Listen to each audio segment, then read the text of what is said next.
هو يعني ايه ميكانيكال فنتيليتور؟ ميكانيكال فنتيليتور هو عباره عن جهاز او ديفايس بنستخدمه في حالات اللايف ثريتنج او حالات الحياه او الموت. والجهاز ده بيكون شريان التنفس للانسان في حاله انه حصل له تروما او حصل ريسبيراتوري ديزيز، عمل له ريسبيراتوري فيلير، حصل مشكله في التنفس. فطبعا الجهاز ده بيبقى عباره عن عمليه التنفس الصناعي، او بيبدا ان هو يدخل الهواء للرئه وفي نفس الوقت يسحب الهواء من الرئه كعمليه تنفس طبيعيه خالص. وزي ما قلت لك هو عباره عن شريان التنفس للانسان، يعني لو في الحالات دي ما توفرش جهاز صناعي ممكن الانسان يموت. الاستراكشر بتاع الجهاز او الميكانيكال فنتيليشن ستراكشر، لازم نفهم تركيبه الجهاز دي ماشيه ازاي.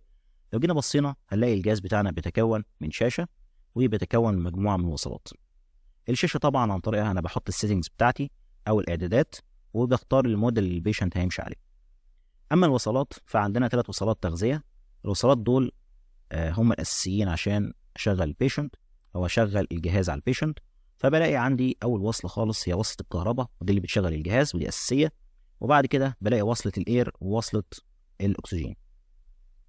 طبعا الجهاز ممكن يشتغل معاك على طول او ممكن يحتاج يتعمل له عمليه كاليبريشن او عمليه معايره عشان يشتغل معاك حسب اصدار الجهاز او نوع الجهاز.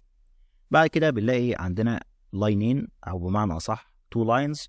لاين طالع لعمليه التنفس او عمليه الانسبيريشن او عمليه الشهيق، وهو اللون الازرق اللي احنا شايفينه قدامنا ده، وبيعدي على حاجه اسمها هوميديفاير. الموديفاير ده وظيفته ان هو بيبدا ان هو يخفف شويه البروده اللي خارجه من الهواء ده، لان الهواء طبعا عباره عن اكسجين مسال وهواء. فطبعا بيبدا يشتغل زي الانف بتاع الانسان اللي هو بيرطب شويه الدنيا معانا. وبعد كده بيبدا اللاين يمشي لغايه ما يوصل للاندوتراكيال تيوب.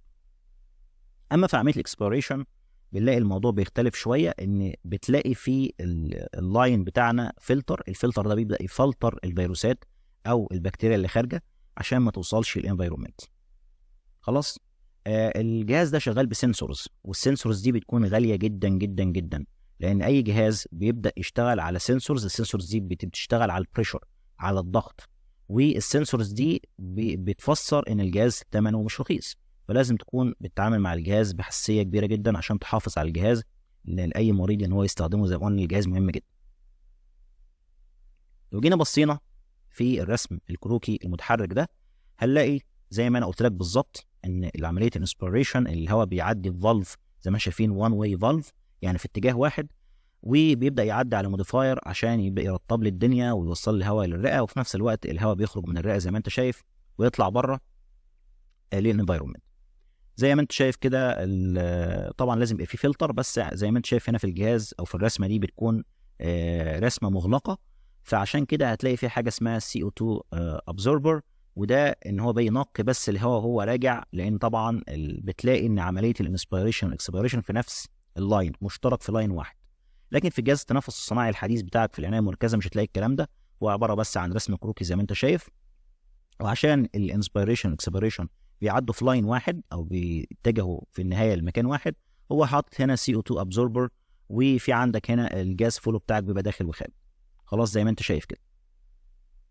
فطبعا احنا لازم نبقى عارفين الاستراكشر ماشي ازاي عشان تبقى عارف ان الجهاز ماشي باستراكشر معين وميكانيزم معينه. نيجي بعد كده للسيتنجز بقى. السيتنجز اللي هي الاعدادات اللي بيبقى ماشي عليها الجهاز. اول حاجه عندي التايدال فوليوم. التايدال فوليوم هي نسبه الهواء او كميه الهواء اللي بنحتاجها في عمليه السايكل او عمليه التنفس الواحده، يعني each respiratory cycle. وده طبعا شيء معروف لمعظم الناس وشيء متفق عليه. بعد كده عندنا ال FiO2 او ال diffraction of inspired oxygen، وده عباره عن نسبه الاكسجين في العمليه بتاعه التنفس. انت بتحدد نسبه الاكسجين قد ايه او نسبه الاكسجين او الكونسنتريشن بتاع الاكسجين. بعد كده بوزيتيف اند اكسبيراتوري بريشر او البيب، وده طبعا بيبدا يحافظ على البوزيتيف بريشر اللي بيبقى في نهايه عمليه التنفس. بيبقى في عندي ريزيدوال بريشر موجود عندي عشان طبعا بيكون اعلى من الاتموسفيريك بريشر اللي موجود عندي في الميكانيكال فنتيليتور، وطبعا مهم جدا عشان استمرار عمليه التنفس.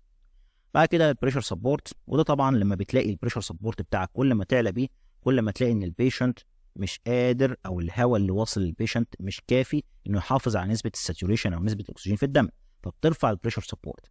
والبريشر سبورت هي نسبه دفع الاكسجين او نسبه دفع الهواء اللي واصل للرئه. طيب عندنا في الميكانيكال فنتليتورز عباره عن مجموعه من المودز او عباره عن مجموعه من المودات بمعنى اصح. كل مود بنبدا نشغله للبيشنت حسب حالته. اول حاجه عندنا الفوليوم فنتليتور مود، ودي بتتقسم للاي سي او الاسيست كنترول، وبعدين عندنا الكونتينوس مانداتوري فنتليتور والسynchronized intermittent mandatory ventilator او الاس اي ام في. لو جينا بصينا على اول نوع اللي هو الاسيست كنترول، وده جاي من اسمه ان هو بيبدا يعمل عمليه كنترول وذ اسيست. يعني ايه؟ يعني البيشنت بيبدا ان هو يعمل انهاليش او عمليه تنفس انهاليشن، بس بيبدا ان هو يبدا عمليه التنفس، بيعمل عمليه انيشاليزيشن لعمليه التنفس، وبعد كده الجهاز بيساعده، والعمليه بتتم بناء على الاسيست. يعني هو بيساعد بس البيشنت، والبيشنت بيتحط على جهاز التنفس الصناعي. لما يكون مثلا هتفصله او قرب يتفصل مع الجهاز بنحطه على الاي سي عشان البيشنت بيبدا ان هو يساعد. طبعا ممكن البيشنت اكيد مش ماشي على سيديشن، لان هو ماشي على سيديشن مش هيحطه على الاي سي. بيجي بعد كده عندنا الكونتينوس مانداتوري فنتيليشن، وهنا بقى البيشنت بيبقى فاقد للوعي بشكل كامل، مفيش اي اسيست خالص من البيشنت، فطبعا كل اعتماده بيكون اعتماده على الجهاز بتاعك. والجهاز بتاعك بيبقى فيه سيتنجز بتبقى بريسيت او بيتم اعدادها مسبقا، ويبدا يدي البريز وعمليه الاكسبيريشن والانسبيريشن بتبقى محدده بشكل محدد جدا على الجهاز. فطبعا البيشنت طبعا بيكون انكونشس، فطبعا عمليه الانسبيريشن والاكسبيريشن بيبقى لها وقت معين، فهو ملوش دعوه البيشنت استجاب او ما استجابش، هو بيدي البريزنج بطريقه معينه والاكسبيريشن بطريقه معينه وفي وقت معين، بناء ان البيشنت اصلا بيكون انكونشس او ماشي على سيديشن. بعد كده بيجي عندنا السynchronized intermittent mandatory ventilation، وهنا الاس اي ام في. وهنا بقى الجهاز بيبدا ان هو يتعامل مع البيشنت معامله مختلفه شويه. بيبدا ان هو يديله مجموعه من، طبعا كلمه mandatory يعني الزامي، يعني كلمه mandatory جيت ترجمها هتلاقيها عباره عن الزامي. والزامي يعني ايه؟ يعني بيبدا يدي مجموعه من عمليات التنفس الالزاميه، وبيجي في النص كده يسمح له بسبيتينوس بريس. يعني زي ما انت شايف في رسم البياني كده هتلاقي سبيتينوس respiration، يعني بيشوف التنفس التلقائي هيبدا عند البيشنت ولا لا اثناء عمليه التنفس. فطبعا انا براقب التشارتس دي على الجهاز، لو لقيت اي تغير في حاله البيشنت ببدا احط التشارت او المود المناسب للبيشنت.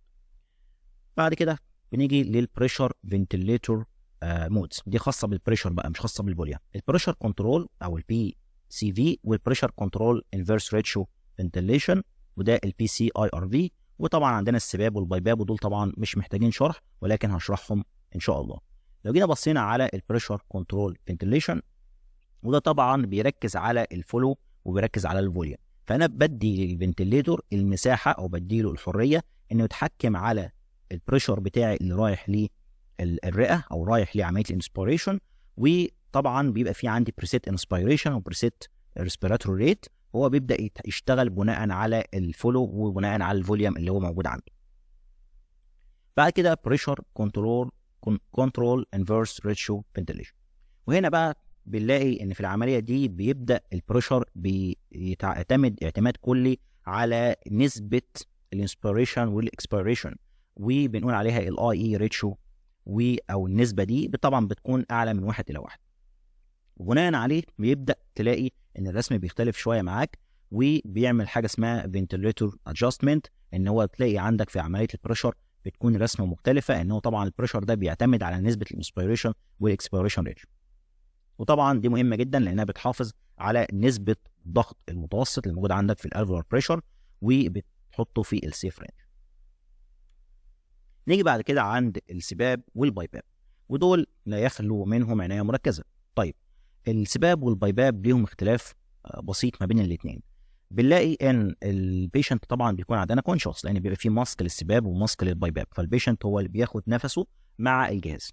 بتلاقي عندك في السباب ان العمليه الريسبيريشن بيحصل على بوزيتيف او بيحصل بريشر على عمليه الانسبيريشن بس. يعني ايه؟ يعني عمليه التنفس بيحصل عليها بريشر، فتلاقي ان ماسك السباب مش في اي فتحات عشان تخرج الهواء، فبيحصل بريشر مستدام. اما في البايباب، وعشان كده بنسميه باي ليفل بوزيشن او بوزيتيف بمعنى اصح، باي ليفل بوزيتيف اير واي بريشر. البوزيتيف اير واي بريشر بيبقى شغال على الاثنين، سواء على الانسبيريشن او الاكسبيريشن. بيشتغل على الاثنين، فتلاقي ان الماسك فيه فتحات بتخرج الهواء من الجهاز. فبتلاقي عندك السباب والبايباب بيختلفوا اختلاف كبير عن الاثنين في حاجه واحده، ان البايباب بيعمل بريشر على الاكسبيريشن والانسبيريشن، اما السباب بيعمل بريشر على الانسبيريشن بس، وما بيعملش بريشر على الاكسبيريشن. شكرا لكم.